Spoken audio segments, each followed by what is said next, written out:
விருச்சிக ராசியில் பிறந்த நண்பர்களுடைய வாழ்க்கையிலையும் வாழ்வாதாரத்திலையும் வரக்கூடிய வைகாசி மாதத்தில் இந்த பிரபஞ்சம் விருச்சிக ராசி நண்பர்களுக்கு எந்த மாதிரியான ஒரு மாற்றங்களை தரப்போகுதுன்றது பற்றி தானுங்க ஆதாரபூர்வமாக இந்த பதிவில் நம்ம பார்க்க போகிறோம். வைகாசி மாதம் 1ஆம் தேதி செவ்வாய்க்கிழமை அதிகாலை பூசம் நட்சத்திரம்னு சொல்லக்கூடிய குரு தசாமூர்த்தி பிறந்த நட்சத்திரத்தில் 3வது பாதம் கடக ராசி மேச லக்னத்தில் தான் இந்த மாதம் பிறக்கப்படுது. விருச்சிக ராசி நண்பர்களுக்கு சாதகமான பலன்களை கொடுத்துருமா அல்லது பாதகமான பலன்களை கொடுத்துருமானா மிகப்பெரிய சாதகமான பலன்களை கொடுக்க போகுது விருச்சிக ராசி நண்பர்களுக்கு. விருச்சிக ராசியாதிபதி செவ்வாய் விருச்சிக ராசிக்கு 5வது பாவகத்தில் குரு பகவானுடைய ஆதிக்கத்தில் இருக்கிறார். மாத தொடக்கம் அன்னைக்கு வைகாசி மாதம் 1ஆம் தேதி உத்திரட்டாதி நட்சத்திரம்னு சொல்லக்கூடிய சனி பகவானுடைய சாரத்தில் 4வது பாதத்தில் 346 டிகிரியில் உங்களுடைய ராசிநாதன் செவ்வாய் இருக்கிறார். 5வது பாவகத்தில் உங்கள் ராசிநாதன் 5வது பாவகத்துக்கு அதிபதி உங்கள் ராசியை பார்க்குறாரு. இதனால் புத்திர வளர்ச்சி ஏற்படும். விருச்சிக ராசியில் பிறந்த நண்பர்கள் திருமணமாகி 10 வருடம் ஆகுதுங்க, 13 வருடம் ஆகுதுங்க, 16 வருடம் ஆகுதுங்க, குழந்தை பாக்கியம் இல்லாமல், பார்க்காத வைத்தியம் இல்லை, பண்ணாத பரிகாரம் இல்லை, போகாத கோவில் குளம் கிடையாது, இது வரைக்கும் எங்களுக்கு நல்லது நடக்கலைங்க, செலவழிச்ச காசெல்லாம் செம்பாய் போச்சு, கும்பிட்ட தெய்வமே கல்லாகி போச்சு, இது வரைக்கும் எங்களுக்கு நல்லது நடக்கலையே அப்படின்னா இந்த மாதத்தில் வைகாசி மாதம் 1ஆம் தேதியிலிருந்து வைகாசி மாதம் 18ஆம் தேதிக்குள்ளாரே விருச்சிக ராசியில் பிறந்த நண்பர்களுக்கு 100% புத்திர வளர்ச்சி பெறுகிறதுக்கு உண்டான அருமையான நேரம், அற்புதமான நேரம். ஆதாரம் என்ன சார் இருக்குது? ஆதாரம் முக்கியம் இல்லையா? உங்களுடைய ராசிக்கு 5வது பாவகத்தில் உங்கள் ராசிநாதன் சனி பகவானுடைய சாரம் வாங்குறார். அந்த சனி பகவான் உங்களுடைய ராசிக்கு 4வது பாவகத்தில் இருந்து 10வது பார்வையாக உங்கள் ராசியை பார்க்குறார். சரிங்களா? விதிகாரகனுடைய பார்வை உங்கள் ராசியை பார்க்குறார். விதிகாரகன் சொல்லக்கூடிய சனி பகவான் யாருடைய சாரம் வாங்கியிருப்பாருன்னா புரட்டாதி நட்சத்திரம்னு சொல்லக்கூடிய குரு பகவானுடைய நட்சத்திரம் வாங்கியிருப்பார். குபேரர் பிறந்த நட்சத்திரம் புரட்டாதி நட்சத்திரம் 2வது பாதத்தில் 323 டிகிரியில் இருக்கக்கூடிய சனி பகவான் 10வது பார்வையாக உங்கள் ராசியை பார்க்கிறார். திருமணகாரகன் புத்திரகாரகன் சொல்லக்கூடிய கிரகம் குரு திருமண ஸ்தானத்தில் இருந்து உங்கள் ராசியை பார்க்கும் நேரத்தில் புத்திரகாரகன் நட்சத்திரம் வாங்கிய சனி பகவான் சுபஸ்தானாதிபதினு சொல்லக்கூடிய சனி பகவான் விதிகாரகன் சொல்லக்கூடியவர் 10வது பார்வையை உங்கள் ராசியை பார்க்குறார். அருமையான ஒரு பிரார்த்தம், அற்புதமான பிரார்த்தம்.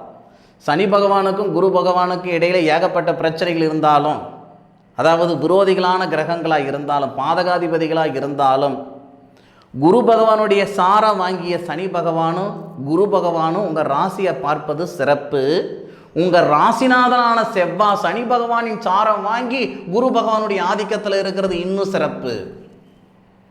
இந்த வகையில் 100% சொல்கிறேனுங்க, 100% கிடையாது, 1000% சொல்கிறேனுங்க.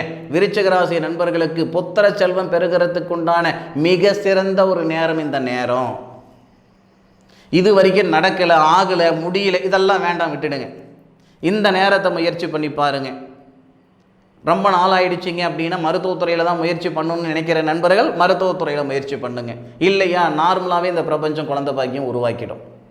எது எப்படி இருந்தாலும் ஒரு மனுஷனுக்கு மோசமான ஒரு சங்கடம், மிகப்பெரிய ஒரு வருத்தம் என்ன அப்படின்னா, இருக்கிற வருத்தத்திலேயே மோசமான வருத்தம் என்னன்னா புத்திர சோகம், புத்திர பாக்கியம் இல்லாதது.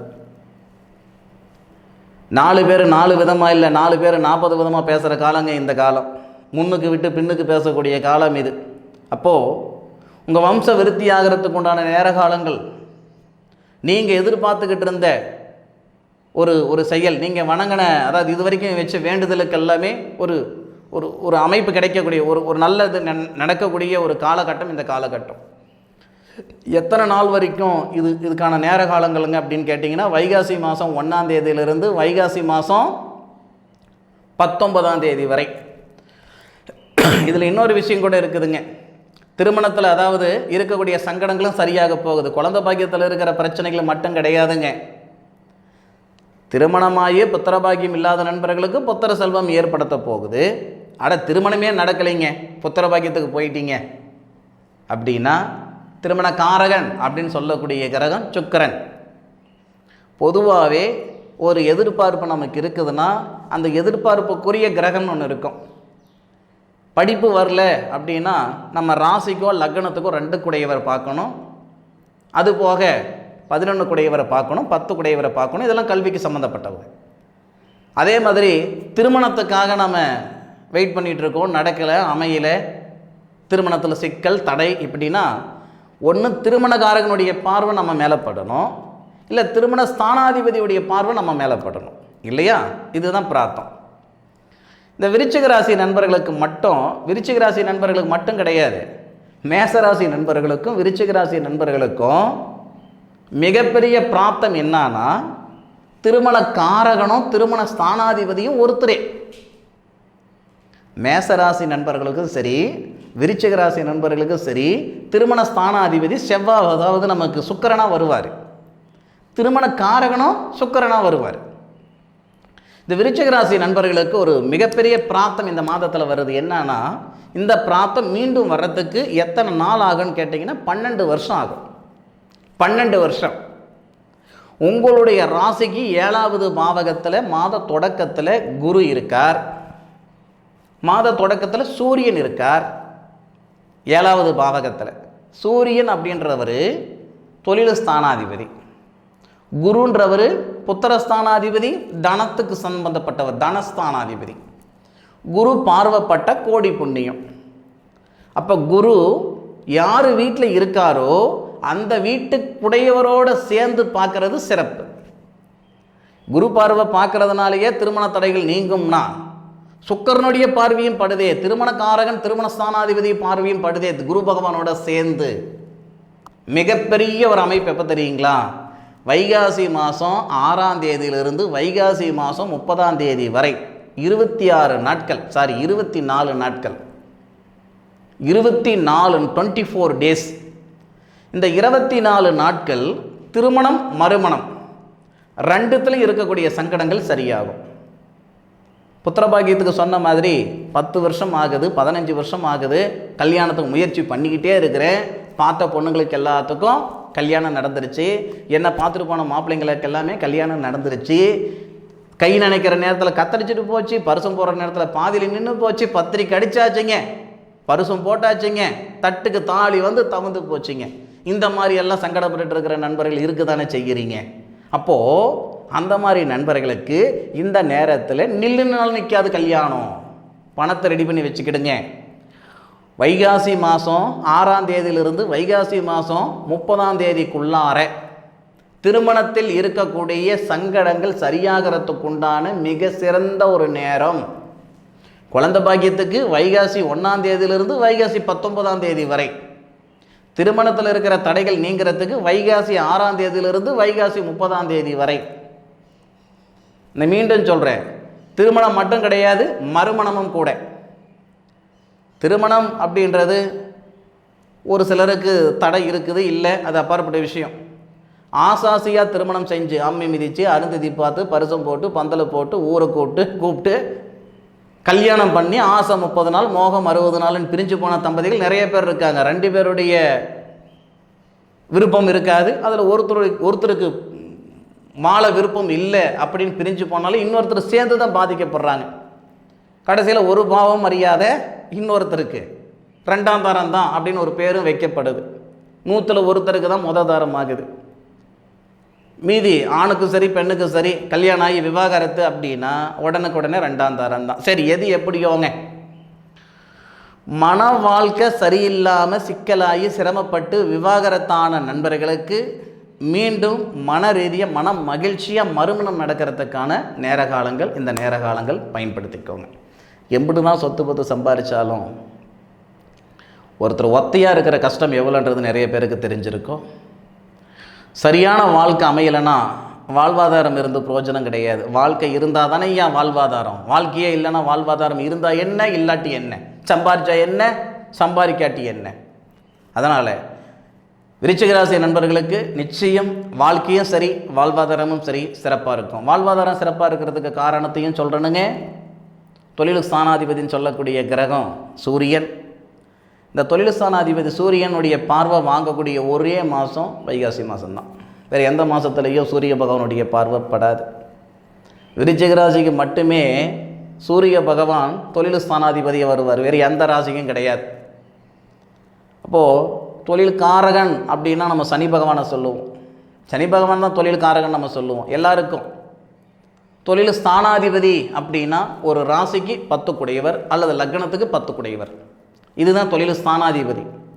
அப்போது தொழில் காரகன் சொல்லக்கூடிய சனி பகவானுடைய பார்வையும் தொழில் ஸ்தானாதிபதின்னு சொல்லக்கூடிய சூரிய பகவானுடைய பார்வையும் இணைந்து வாங்கக்கூடிய ஒரு மாதம்தான் இந்த வைகாசி மாதம்.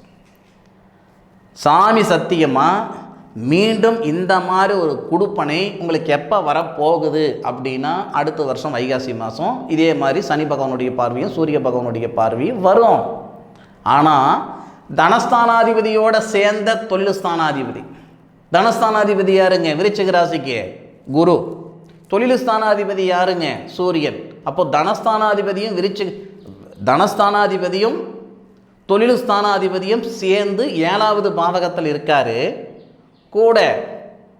ஏன்னா இந்த புதன் வராரு இல்லைங்களா, புதன் லாபஸ்தானாதிபதி விருச்சிக ராசிக்காரங்களுக்கு. 18ஆம் தேதி புதனும் வர்றாரு. நீங்கள் 10 ரூபா கொடுத்தா நான் 20 ரூபா கொடுப்பீங்க அப்படின்ட்டு புதனும் சேருவார். அப்போ புதனாதித்ய யோகம், புதனாதித்ய யோகம் சூரியனுடன் குரு, அதுபோக சுக்கிரன், அதுபோக சனி, இந்த எல்லா கிரகங்களுடைய பார்வையும் நமக்கு இந்த வைகாசி மாதத்தில் விருச்சிக ராசி நண்பர்கள் அனுபவிக்கக்கூடிய ஒரு தருணம், ஒரு நேரம்.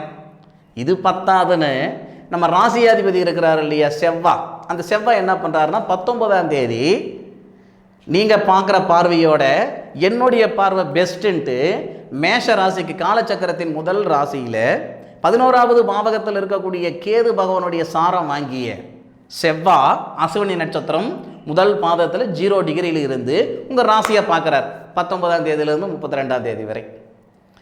இதெல்லாம் உண்மையிலே சொல்கிற உடம்புல சிலுக்குது. அற்புதமான ஒரு தருணம், அருமையான தருணம். விருச்சிக ராசி நண்பர்களுக்கு 100% ஒரு விடியல் பிறக்கக்கூடிய ஒரு தருணம். அதுபோக கடைசியாக வைகாசி மாதம் 25ஆம் தேதியிலிருந்து வைகாசி மாதம் 32ஆம் தேதி வரை தொழில் ஸ்தானாதிபதினு சொல்லக்கூடிய சூரியன் செவ்வாயுடைய சாரத்தில் வராரு. மிருகசீரிச நட்சத்திரம் முதல் பாதம் 2வது பாதம் நமக்கு எங்கே நம்ம ரிஷபத்தில் இருக்கும் பாருங்கள். அப்போ மிருகசீரிச நட்சத்திரத்தில் ஏறி உங்களுடைய ராசியை பார்ப்பார். வெளிநாடு தொடர்புள்ள வேலை வரும், ஐடியில் வேலை செய்கிறவங்களுக்கு பதவி உயர்வு வரும், டெம்பரவரியாக வேலை செய்கிறவங்களுக்கு நிரந்தரமான வேலை வாய்ப்புகள் வரும். சுய தொழில் செய்யணும்னு நினைக்கிற நண்பர்களுக்கு சுய தொழில் ஏற்படும். கழுத்து பிடிக்கிற அளவுக்கு கடன் பிரச்சனை இருக்குது, பண பிரச்சனை இருக்குது, எதை சாப்பிட்டா என் பித்தம் தெளியன்னு இருக்கிறேன், இருக்கலாமா இருக்க வேணாமான்ற மனநிலையில் நான் இருந்துக்கிட்டு இருக்கிறேன்னா இந்த நேரம் சிறப்பாக இருக்கும், அருமையாக இருக்கும், அற்புதமாக இருக்கும். ஐயா ஒரு விஷயம், ஜோதிடம் அப்படின்றது நம்ம எதிர்காலத்தில் இருக்கக்கூடிய விவரங்களை தெரிஞ்சுக்கக்கூடிய ஒரு பொக்கிஷம், வேறு எந்த வகையிலும் தெரிஞ்சுக்கிட முடியாது.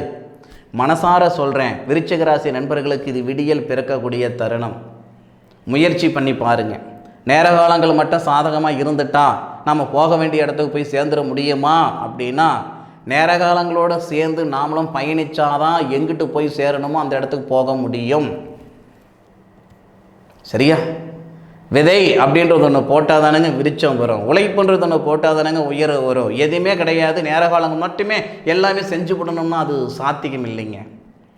சாஸ்திரம் அப்படின்றது நம்மளுடைய கிரகத்தினுடைய அறிஞ்சு அதுக்கு தகுந்த மாதிரி நம்ம தயார்படுத்திக்கிறதுக்கு தான் சாஸ்திரம், சாதகம்.